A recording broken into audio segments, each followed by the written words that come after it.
Hello বন্ধুরা, আজকে আমি তোমাদের সঙ্গে করতে চলেছি ডেপ্রিসিয়েশন এনসিইআরটি কোয়েশ্চেন নাম্বার 2।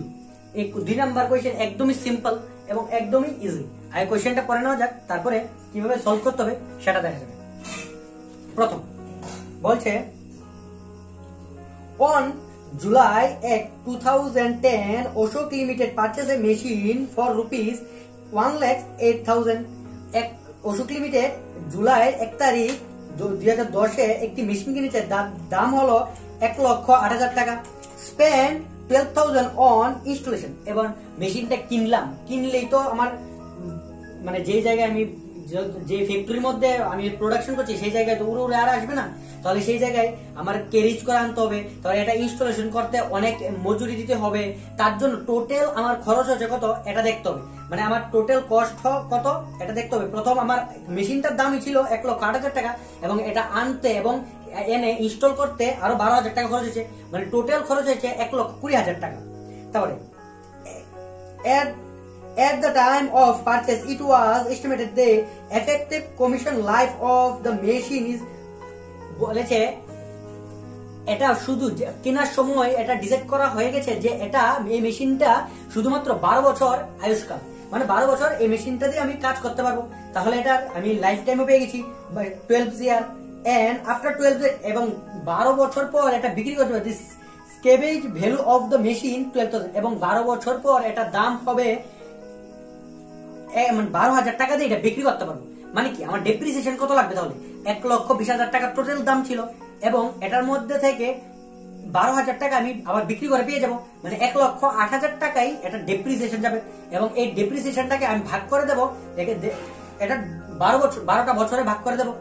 তাহলে দেখা যাক তারপরে কি বলছে। Prepare machinery account and depreciation account the books অশোকের ঘরে। এটা প্রথম বলছে যে মেশিনারি অ্যাকাউন্ট তৈরি করতে, তারপর বলছে ডেপ্রিসিয়েশন অ্যাকাউন্ট তৈরি করতে। মেশিনারি অ্যাকাউন্টে মেইন এটাই এক্সামের মধ্যে বেশি জিজ্ঞেস করে এবং এটা যদি বুঝতে পারো এটা কিছুই না, এটা একদম সিম্পল হয়, এটা কোনো ব্যাপার নেই। এটা আগে এটা করিনি, তারপরে এটা কিভাবে হয় এটা জাস্ট এন্ট্রিগুলি দিয়ে দিলি হয়ে যাবে। এটা দেখে কত বছরের করতে বলছে, প্রথম 3 বছরের ফার্স্ট 3 ইয়ার করতে বলেছে এবং বছর শেষ হয়ে বলেছে ডিসেম্বরে, প্রত্যেক ডিসেম্বরের 31 তারিখ বছর শেষ হয়। প্রথম দেখে নিতে হবে যে আমার ডেপ্রিসিয়েশন কত, প্রথম ডেপ্রিসিয়েশনটা দেখে নেয় যাক প্রথম। তাহলে আমার ক্যালকুলেশন করতে হবে ডেপ্রিসিয়েশন।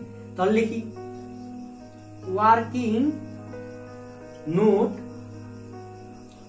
নোটে আমি প্রথম ক্যালকুলেশন করব যে কি ক্যালকুলেশন, ডেপ্রিসিয়েশনটা ক্যালকুলেশন করব। Calculation of the value of depreciation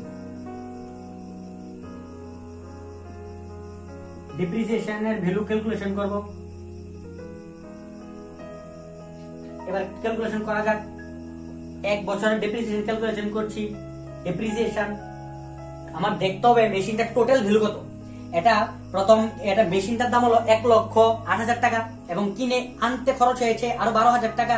তাহলে টোটাল খরচ হয়েছে 1,20,000 টাকা। 1,20,000 টাকা ছিল মেশিনের দাম এবং বিক্রি করে এবং পুরন যখন হয়ে যাবে তখন একটা স্ক্র্যাপ ভ্যালু পাবো 12,000 টাকা। মাইনাস করে দেবো কারণ এই ব্যালেন্সটা তো আমি পেয়ে যাবো, তাহলে মাইনাস করে দেবো এবং এটা আমি ইউজ করতে পারবো 12 বছর। তাহলে আমার ডেপ্রিসিয়েশন কত হবে? 1,08,000 ডিভাইডেড বাই 12। দেখা যাক এটা ডেপ্রিসিয়েশন কত হবে।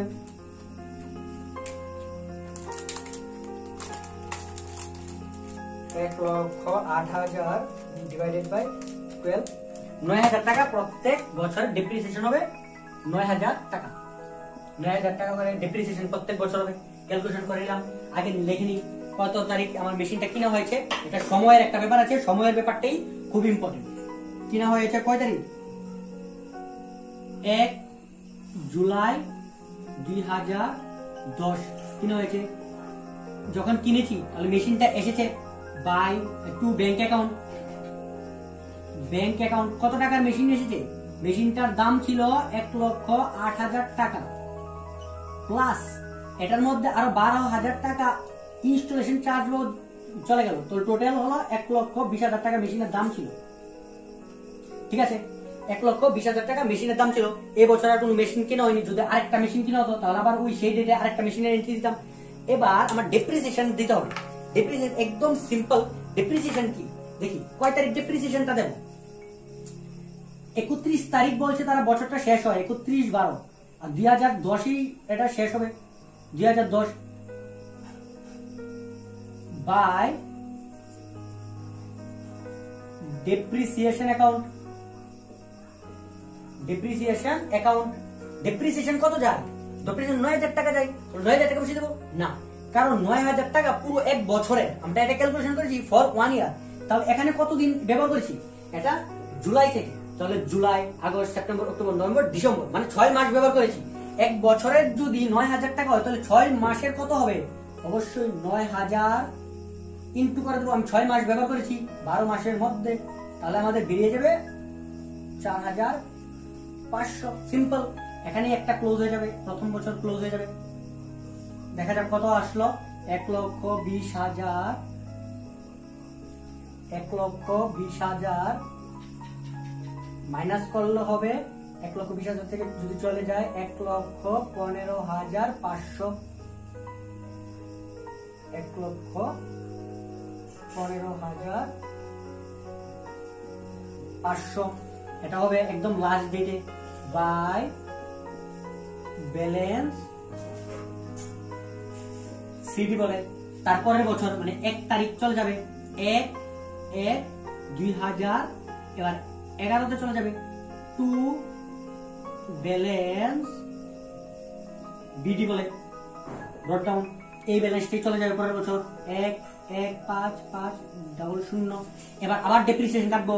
কত তারিখ কাটবো? 31/12, 3 বছরের প্রথম 3 বছরে কাটতে বলেছে, তাহলে 31/12/2011 কাটবো সেম ভাবে বাই ডেপ্রিসিয়েশন অ্যাকাউন্ট বলে আবার কত কাটবো? এবার তো পুরো বছর ব্যবহার হয়েছে, কারণ এবার পুরো বছরটা ব্যবহার করেছি, প্রথম 6 মাস ব্যবহার করেছি, কিন্তু এবার পুরো বছর। আর এটা ফিক্স এখানে স্টেট লাইন মেথডে করতে বলেছে। স্টেট লাইন মানে যত ব্যালেন্স ছিল প্রথমবার, যত ডেপ্রিসিয়েশন ছিল প্রত্যেকবার সেম ব্যালেন্স কাটবে, মানে 9000 টাকার ব্যালেন্সই আসবে বারবার। তারপরে আবার তাহলে লেস করে দেখতে হবে যে এবার ব্যালেন্স কত থেকে যায়। 1,15,500, 1,15,500 মাইনাস 9000, 1,15,500 মাইনাস 9000 তাহলে 1,06,000, 1,06,500 টাকার ব্যালেন্স থেকে যাবে। এটা হবে সেম ডেটে আবার বাই ব্যালেন্স সিডি। এই পরের ডেটে আবার এটা ওপেন করবো 1/1, এবার চলে যাবে 2012 টু ব্যালেন্স বিডি 1,06,500। আর এখানে আবার চলে যাবে পরের একদম লাস্ট ডেটে। আমি বেশিটা কি করেছি? ডেপ্রিসিয়েশন কাটতে হবে 31/12/2012 বাই ডেপ্রিসিয়েশন অ্যাকাউন্ট ব্যালেন্স হবে 9000 টাকা, কারণ পুরো বছর ব্যবহার করা হয়েছে, তাহলে 9000 মাইনাস করে দেখতে হবে। এটাই লাস্ট বছর ছিল, কারণ 1 বছর 2 বছর 3 বছর হয়ে গেছে আমাদের। 1,06,500, 1,06,500 মাইনাস করে দেব 9000।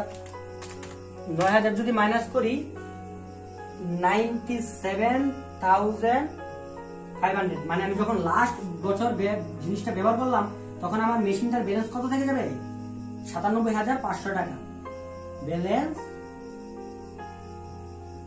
এটা হবে সিডি, এটা আমার লাস্ট ব্যালেন্স, কারণ 3 বছরেরই করতে বলেছে। এই ব্যালেন্সটাই আমার পরের দিন চলে যাবে। এটা হবে 2013 টু ব্যালেন্স বিডি 97,500 ক্লোজ। পুরো ব্যবসা একদম ইজি অঙ্ক, একদম সিম্পলই ছিল, একদম সিম্পল ভাবে ক্লোজ করে দেবো। যত বছর, যদি 3 বছর বলে 3 বছর করবো, 4 বছর বলে 4 বছর করবো, সেম ভাবে করতে যাবো। এবার নেক্সট ডেপ্রিসিয়েশনে কি এন্ট্রি দেবো? ডেপ্রিসিয়েশন মানে কি দেখো, আমি এখানে যে এন্ট্রিগুলি দিয়েছি সেগুলির করসপন্ডিং এন্ট্রি দেবো। কত কত ডেপ্রিসিয়েশন গেল, প্রথম বছর কত ডেপ্রিসিয়েশন গেল সেটা দেখাবো।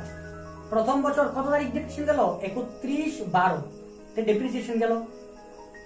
টু ডেপ্রিসিয়েশনের করে তো ডেপ্রিসিয়েশন লিখবো না, কি বলে লিখবো, এই মেশিনের ঘর থেকে আনছি, তাহলে টু মেশিনারি অ্যাকাউন্ট প্রথম বছর কত ডেপ্রিসিয়েশন গেল 4500 টাকা। এই 4500 টাকার ব্যালেন্সটি কি করবো আমরা, এটা আমরা পিএলএ করে দেবো, কারণ এই যে মেশিনের দামটা কমছে সেটা কি আমার ব্যবসার জন্য কি এই মেশিনটার দামটা আমি কমিয়ে করছি কেন, কারণ আমি টাকা একটা অ্যাডভান্স টাকা রাখতে চাইছি যেন পরে ইন ফিউচার আমি মেশিন কিনতে পারি, তার জন্য এই টাকাটা আমি পিএলএ ঢুকিয়ে দেবো। পিএল মানে প্রফিট এন্ড লস ঢুকিয়ে দিলে, কারণ এটা মালিকের ব্যবসা মানে টাকার মধ্যে ঢুকে যাবে এবং ইন ফিউচার একদম একসঙ্গে আমি অনেকগুলি টাকার সাহায্যে আমি কিনতে পারবো। এটা কি করবো 31 তারিখে মেশিন এটা ঢুকিয়ে দেবো বাই প্রফিট এন্ড লস অ্যাকাউন্টের মধ্যে ঢুকিয়ে দেবো 4500 টাকা। তখন আর ব্যালেন্স থাকবে না, একদম ব্যালেন্স 4500 দিয়ে ক্লোজ হয়ে যাবে, কারণ 4500 টাকা ছিল, 4500 টাকাই প্রফিট এন্ড লসের মধ্যে ঢুকিয়ে দিয়েছি। তারপরের বছর আবার কত তারিখ ব্যালেন্স কাটলো 31/12/2011 মধ্যে কেটেছিল। আবার টু মেশিনারি অ্যাকাউন্ট কত টাকা কাটলো 9000 টাকা। আবার সেম ডেটের মধ্যেই এই টাকাটা আমি ঢুকিয়ে দেবো প্রফিট এন্ড লসের মধ্যে by profit and loss account এর মধ্যে 9000 টাকা ঢুকিয়ে দেবো। তাহলে আবার এটাও ক্লোজ হয়ে গেল, কোনো ব্যালেন্সই নেই। ব্যালেন্স যদি থাকতো 91,000 তাহলে 9000 থেকে 9000 চলে গেলে কিছুই ব্যালেন্স থাকবে না, তাহলে বাই ব্যালেন্স বিডি আর সিডি হবে না।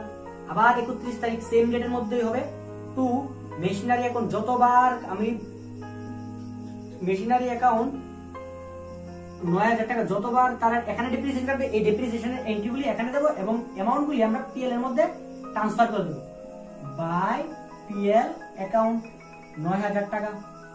একদম সিম্পল এন্ট্রি, এবং ব্যবসা ক্লোজ করে দেবো 9000 টাকা দিয়ে। প্রথমটার মধ্যে 5000, তারপরটার মধ্যে 9000, তারপর একটার মধ্যে 9000, একদম সিম্পল।